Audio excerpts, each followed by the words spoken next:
Alright, welcome back to the SuperCoach Nuff channel. In this video we're going to review round 20 of the 2024 NRL SuperCoach season. And another triumphant week for us. The last of the bye rounds finally, so happy days there. But a 1363 we ended up with, which was top 3% for the round, so inside the top 5k for the round. So another, high round finish, which has pushed our overall rank back up into the 7,000. So I don't think quite the highest for the season, but we are trending in the right direction. As you can see as well, 6 out of 6 league wins, always nice to see. So if we have a look at the team and how they went, let's actually go to the other end, because I guess that's where the highlight and the low light have occurred. So the highlight, obviously, Tommy Turbo 174 as captain. Sunday Arvo, Brookie, or Four Pines Park, I think they call it nowadays. It's just a recipe for going massive. And yeah, it was a bit disappointing to see the Titans slide away like that. But it was made better by Tommy Turbo doing his thing. Obviously, low light was trading in Tedesco this week, and I knew he wasn't going to go well against the Storm in my head, but just got scared of not owning him. But we've got him now, so it's fine. Edwards is still a couple weeks away, so happy if these are the two that we stick with for the rest of the season. In the centre wing, so great returns for Kiraz and Garrick with an 80 and 81 respectively. Sarko with 60 is solid enough, particularly against Penrith. And Gagai was our fourth option, and obviously couldn't back up his couple of massive weeks. So 35, but you can see he's made 360k for us this season. So we'll take that money and run, I think. The 5'8", Jai Gray with 58. Was hoping, he might do a bit more against the Tigers, but that's fine. Max Plath with a 39. Obviously doing the defensive work in the middle, but I think at hooker it's actually limiting his upside because he doesn't run the ball anymore. He just passes it. So I think there's an easy decision about what we do with him this week. Matt Burton with a 75, so it looked really good. I think he made one line break perhaps, but just looked really confident running the ball, that sort of thing. So yeah, I think he's a good one to have for the run home. The forwards, so Angus Crichton with a 74, really solid. Dave Fafita with an 88. Considering that Titans didn't have a lot of attacking output, that's still great to see. Eli Katoa with 56 is probably the base of what we expect. And Josh Curran with the 77, so he looked really good. Looks like he's taken over the Max King role, where he plays sort of 50 minutes at the start and comes back on at the end. Obviously there is a try that boosted that score up, but you take the try out, it wasn't all for line break, so he still got 60 points in essentially base, which is pretty handy. Payne Haas did end up playing, so we got 57 for him. Fanua Blake with a 103, so great return to form from AFB. We didn't end up needing Finu, so 43 points is okay. We could have copped that over, Tedesco or Marnie, which I guess you probably wouldn't pick Finu over those. But yeah, Marnie with a 25, not sure. Must have been a few missed tackles in that. I know he did miss the big one that led to, was it Dearden breaking through and breaking my heart last night. But Harry Grant with a 74, that's all good. Now he's clear of Origin. He's happy to lock him in there. But in terms of the head-to-head matchups this week, I was going to say, why is it showing up with draft? But we're back in the classic format. So in the first head-to-head league, a high-scoring matchup. So Johnson into Haas with a 13-10. It's unlucky Steve, because when you look at the league, there was quite a few scores under 1300. So it was just an unfortunate matchup this week. But I guess captaining Turbo is probably key to getting that high score this week. But we can see like Tom Starling with the 62, Cody Walker with 68 solid, Dom Young 72, not too bad against the Storm. Joe Chandler's auto emergency. So was that just Will Price was a late out, so didn't really have any alternate options either. It was a tough week this week, so few people were perhaps going to cop that. So just trying to work out maybe the difference makers were. Maybe it was just having a better 17th score than Joe Chan perhaps was the difference. Reed Marnie wasn't great. So just snuck across the line there. There was a few 1300s, so 1336 for Shoab, 1377 for Trinity All Stars, 1397 for Serenity Now, I think is the highest. So if we go with Cameron, so 104 for Lockie Galvin in the end. I did see he went well. I didn't realise he tonned up. So it's a tough one to swallow if you consider we basically traded him to get Tedesco. But that's how it goes sometimes. Because we downgraded in the forward line, didn't we? I know we downgraded him and upgraded Sharp. So I guess, we had to use his money to get to Tedesco, so that's fine. Marzu with the 76, so he's been solid. 112 for Luke Brooks. Nice little pod move there. Again, another one out of the Sunday Arvo game. And Kiraz with an 80 as well. So I guess having to cop Mav Guy's 18. Not sure why that was the case. Just didn't have a hooker this week with Appy out, I suppose. So, I guess it paid off all right overall. But yeah, did well to get 1397 without a hooker. I'll have a look at the Trinity All Stars as well, just quickly, see if there's any other pods. So Damien Cook with the 107.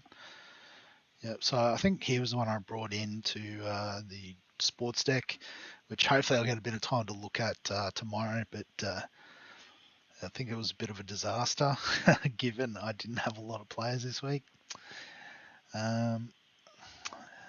Fafita, Garrick, we've talked about. Lockie Galvin, we've covered.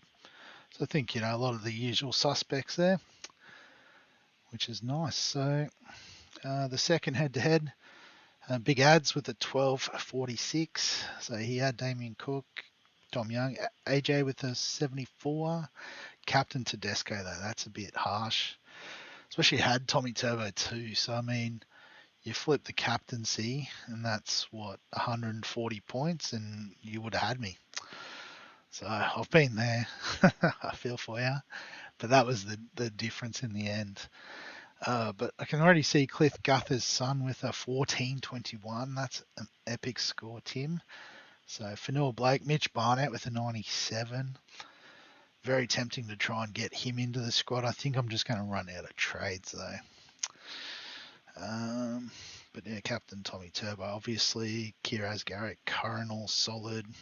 Just had Jacob Gagai a bit like myself. But other than that, just no flops, which Pango with a 45. Jerome Hughes with a 25. That's a bit underwhelming. But probably couldn't have done too much about it. A few more points maybe out of Caesar over Hughes, but you wouldn't pick that. Any other monster scores? 1357 for Ross Nietzsche. I think I just got him, so sorry, Ross, you don't get a mention this week. And a big win against Fogarty about Paps. So VC'd Fanua Blake. Copped a -1 from a Papalangi, which doesn't help. And ended up a few players short. So what happened there? So maybe just had a couple of nuffs already. Carrying Latrell's probably not the best move, but a guess there's a method to the madness. Perhaps Carrion Hines as well. I think, you could almost go Mitchell and Hines to Cleary and Turbo. Or, yeah, probably Turbo.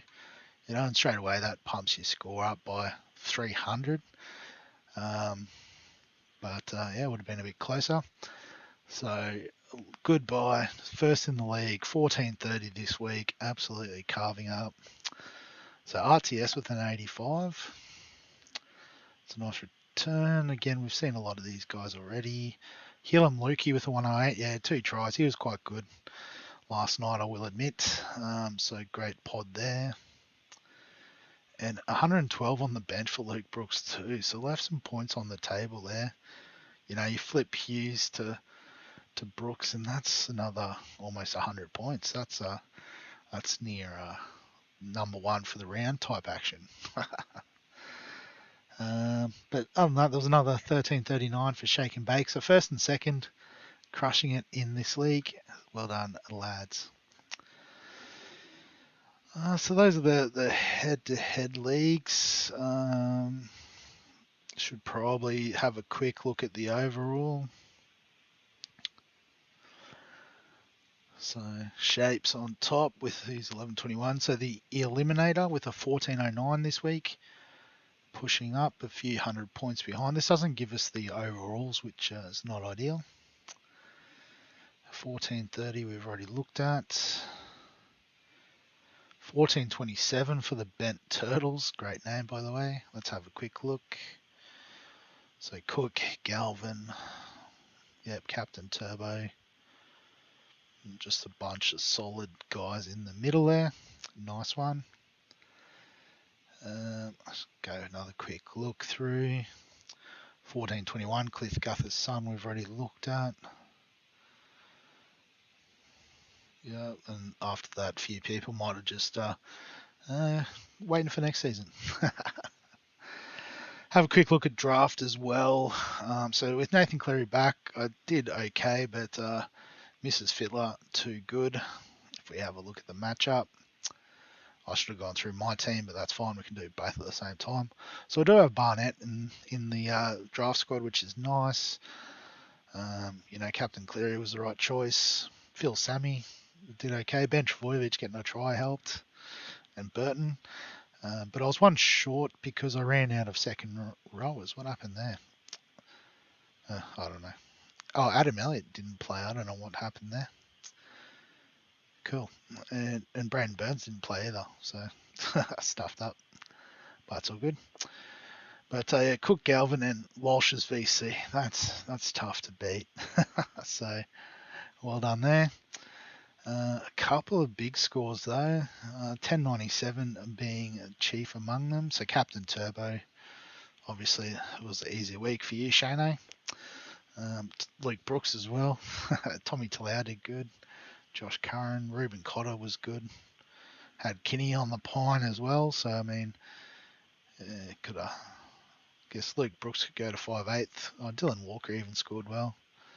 So a bit hard to fit all the assets in. And a tight one between top of the table. I would have almost suggested the Carlton Drafts and Croker's Hissos. But Liam just keeps charging on. Captain Sam Walker had Tua Peaky and still, Hudson Young with a 120. I guess he doesn't come up in Classic all that often, but great get. Kyle Matungi with an 80. Dane Laurie with 111. I mean, look at the scores. And, so even, I guess, Drinkwater wasn't the strongest captaincy option this week for Matt, but, got Hillam Lukey, Ruben Garrick, the Hammer with a 123. So, unlucky, Matt. Great score this week, but just a tough matchup. So I think that covers all the leagues. So just quickly, in terms of my initial thoughts this week, I think to me it's pretty straightforward. Max Plath, I don't think he's a viable option anymore. But fortunately, there is a viable option in our halves. If we go by average, one at Nathan Cleary. And it's only going to cost me 130k to get him. So I've got some options here. I think Gagai is the one I'm least keen to hang on to. And if we just go by lowest price, we can grab who we want. I'm just going to go with my man Jordan Samrani. I don't think he's near the first grade squad at the moment. I think they've probably got a couple other options in the centre wings there, like Skelton. Addo Carr should be back shortly. Josh Papali'i, I'm not sure what he's doing, but I think he's back playing New South Wales Cup. Eli Clark's probably ahead of Sam Rani as well. So, I could use him as enough and it frees up a bit of cash as well. So, if we make those moves, we're pretty close to a completed team, I think. We've got hookers, front rowers, second row stacked. We've now got Cleary in the halves, so put him in. And, we've got Burton and Brown covering 5'8", then halfback if need be. Lomax can come into the team. So, we can run with Talangi and Eero as cover, I think, for the centre wings. Would be nice to have a fifth gun, but we could go next week maybe. Like, what's the Hammer? He scored well this week. Yeah, so he's sort of... I guess with the extra cash in the bank, we could potentially do one trade next week to upgrade. Maybe Talangi at 550k up to Holmes or whoever else we would like. But I think other than that, with 4 trades left, this is essentially the team. So, vice captain option, New Zealand, first game this week. So surely it's got to be Fanua Blake, just into Cleary. Tommy Turbo on Saturday night against Teddy. Probably happy to have them both in the team, just not in the captaincy conversation. But other than that, put Nikora back in. Burton on the bench. So yeah, so I think we're doing okay for everything, So yeah, I think this is probably the last sort of big week for trades for me anyway. Might do some tops, chops, traps, and slaps again this week. But then with the FPL kicking off and that, I might start to transition towards that. As far as content goes on the channel, obviously the previews and reviews and stuff will still be happening. So yeah, if you've got any questions, comments, thoughts, feel free to add them below this video. Give us a like if you enjoy the SuperCoach content, obviously. Subscribe for all the fantasy sports content on the channel. And other than that, we will catch you in the next one.